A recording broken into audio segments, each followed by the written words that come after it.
Alors là, nous allons voir quelques enchaînements de virages. Vous voyez, plusieurs virages qui se suivent et on peut observer quand même la trajectoire ici. On va resserrer dans le virage à droite.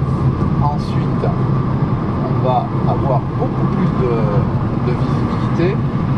Et là, maintenant, on voit au loin une grande courbe et on va donc aborder cette courbe de manière à avoir une trajectoire parfaite ici.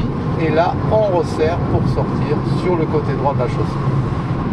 Et là, on a effectivement tout un tas de S, mais nous n'allons utiliser que la moitié de la chaussée, puisqu'elle est délimitée, et qu'on ne doit pas utiliser la partie gauche. Comme ceci.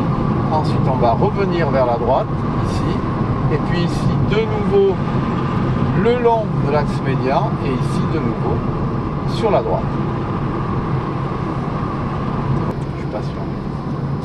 Alors, ici, nous avons une première épingle à cheveux à gauche, et en sortie, on va bien regarder au loin,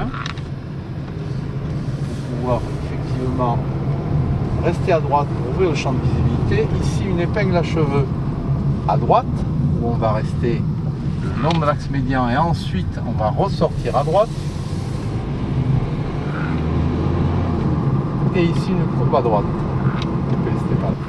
Alors, une épingle à cheveux à droite, où nous allons voir la trajectoire et également la position du regard et le retour du volant en sortie de virage. À partir d'ici, je laisse glisser mon volant et je m'aperçois qu'il revient tout seul et la voiture va dans une trajectoire naturelle retrouver parfaitement la droite. Ici nous avons quelques virages où nous allons faire une recherche de visibilité. Ça permet de regarder assez loin s'il n'y a pas de véhicule qui monte. Et là on va porter son regard au loin vers la gauche pour bien anticiper sur les prochains virages.